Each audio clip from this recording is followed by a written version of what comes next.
বন্ধুরা, আপনি কি কখনো ভেবে দেখেছেন পরীক্ষার হলে কিছু শিক্ষার্থী থাকে যারা পুরোপুরি আত্মবিশ্বাসের সাথে সমস্ত এমসিকিউ প্রশ্নের উত্তর দিয়ে আসে, এমনকি যে প্রশ্নগুলো তাদের কমন পড়েনি সেগুলোও তারা নির্ভুলভাবে গেস করে আসে।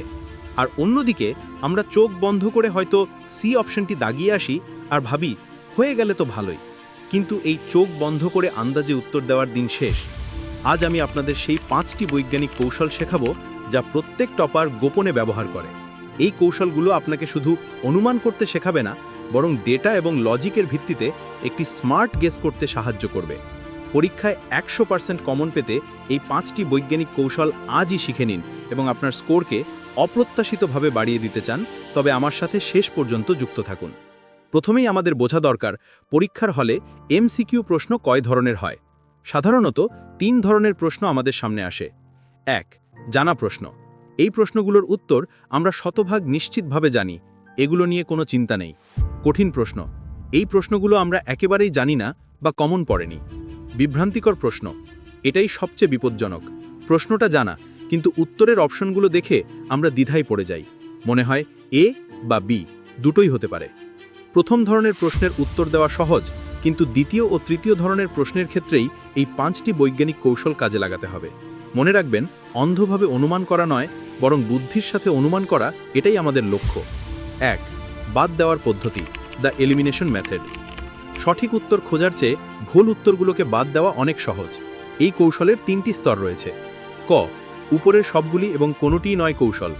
বিভিন্ন পরীক্ষার প্রশ্নপত্র বিশ্লেষণ করে দেখা গেছে, যদি অপশনের মধ্যে উপরের সবগুলি বা অল অব দ্য অ্যাবভ অপশনটি থাকে, তবে 950 ভাগ ক্ষেত্রে সেটাই সঠিক উত্তর হয়, কারণ প্রশ্নকর্তা 3টি সঠিক তথ্য দেওয়ার চেয়ে একটি ভুল তথ্য দিয়ে পরীক্ষার্থীকে বিভ্রান্ত করতে চান না। অন্যদিকে যদি অপশনে উপরের কোনোটিই নয় বা নান অব দ্য অ্যাবভ অপশনটি থাকে, তবে মাত্র 10% ক্ষেত্রে সেটি সঠিক হয়। তাই যদি আপনি নিশ্চিত না হন, তবে উপরের কোনোটিই নয় অপশনটি থেকে দূরে থাকুন। খ. চরম মান বা এক্সট্রিম ভ্যালু, বাদ দিন। গাণিতিক বা সংখ্যাভিত্তিক প্রশ্নগুলোর দিকে তাকালে দেখবেন কিছু অপশন থাকে যা হয়তো খুব ছোট বা খুব বড়। ধরুন অপশনগুলো হলো 2, 25, 36, 110। এই ক্ষেত্রে 2 এবং 110 হলো চরম মান। প্রশ্নকর্তারা প্রায়শই এই চরম মানগুলো অপশন হিসেবে দেন, যেন পরীক্ষার্থী সহজে এগুলো বাদ দিয়ে দেয়। তাই আপনি যদি নিশ্চিত না হন, তবে সেই উত্তরটি বেছে নিন যা মাঝামাঝি বা যুক্তিসঙ্গত একটি পরিসরের মধ্যে রয়েছে। চরম মানগুলো সাধারণত ভুল হয়। গ. একই রকম উত্তর কৌশল। এটি সেই গোপন কৌশল যা দিয়ে আপনি জানতে পারবেন এমসিকিউতে সঠিক উত্তর বেছে নেওয়ার গোপন কৌশল কি।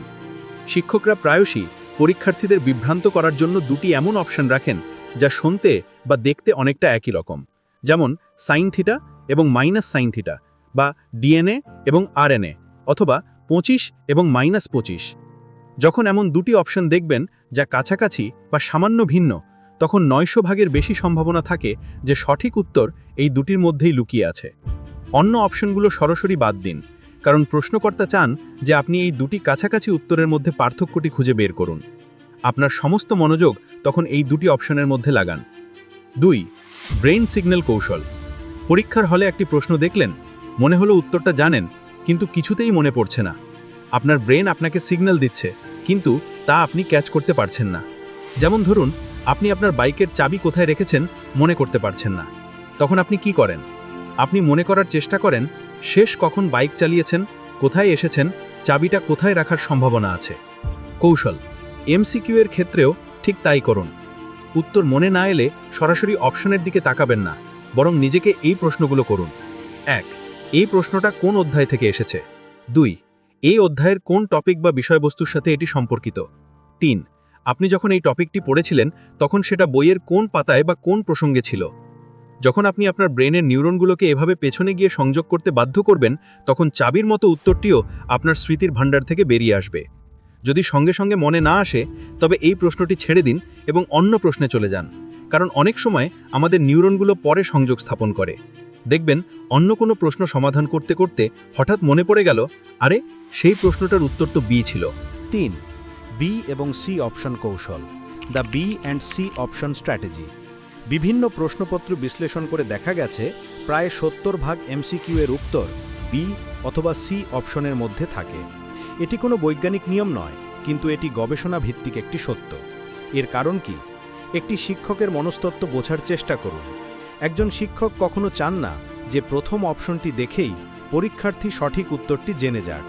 এতে প্রশ্নপত্র খুব সহজ হয়ে যায়। আবার ডি অপশনটিকে উত্তর করলে তা খুঁজে বের করতে বেশি সময় লাগে। তাই বেশিরভাগ শিক্ষকই সুবিধাজনকভাবে বি এবং সি অপশন দুটির মধ্যে সঠিক উত্তরটি লুকিয়ে রাখেন। সুতরাং যদি আপনি সমস্ত কৌশল প্রয়োগ করেও উত্তর নিয়ে চরম দ্বিধায় থাকেন এবং আপনার কাছে দুটি কাছাকাছি অপশন না থাকে, তাহলে বি বা সি অপশনকে অগ্রাধিকার দিন। 4. অ্যাসারশন রিজনিং কৌশল, অ্যাসারশন রিজনিং স্ট্র্যাটেজি। সাম্প্রতিক পরীক্ষাগুলোতে অ্যাসারশন এবং রিজনিং ধরনের প্রশ্ন খুব গুরুত্বপূর্ণ হয়ে উঠেছে। এতে দুটি করে বিবৃতি থাকে। বিবৃতি 1 অ্যাসারশন এবং বিবৃতি 2 রিজনিং।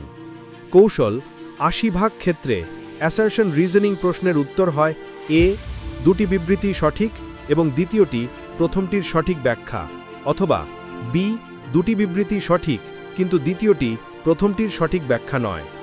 এর কারণ হল, যদি প্রশ্নকর্তা দুটি বিবৃতির মধ্যে কোনো একটিকে ভুল করে দেন, তাহলে পরীক্ষার্থীরা খুব সহজেই তা ধরে ফেলে এবং প্রশ্নটি খুব সহজ হয়ে যায়। তাই বেশিরভাগ ক্ষেত্রেই দুটি বিবৃতি সঠিক থাকে। আপনার শুধু দেখতে হবে বিবৃতি 2 কি বিবৃতি 1-এর সঠিক কারণ বা ব্যাখ্যা। যদি আপনি নিশ্চিত থাকেন যে দুটি বিবৃতি সঠিক, তাহলে সি বা ডি অপশন, যেখানে একটি ভুল বলা হয়, এড়িয়ে চলুন এবং আপনার গেস এ বা বি এর মধ্যে সীমাবদ্ধ রাখুন। 5. অভ্যাসের শক্তি, দ্য পাওয়ার অফ প্র্যাকটিস। এই সমস্ত কৌশলগুলো তখনই কাজ করবে যখন আপনার ভিতরে পর্যাপ্ত তথ্য সংরক্ষিত থাকবে। সহজ কথা হলো, এমসিকিউ প্রশ্নগুলোর একটি সীমিত ভাণ্ডার আছে। আপনি যত বেশি প্রশ্ন অনুশীলন করবেন, আপনার মস্তিষ্কের স্মৃতিতে তত বেশি প্যাটার্ন তৈরি হবে।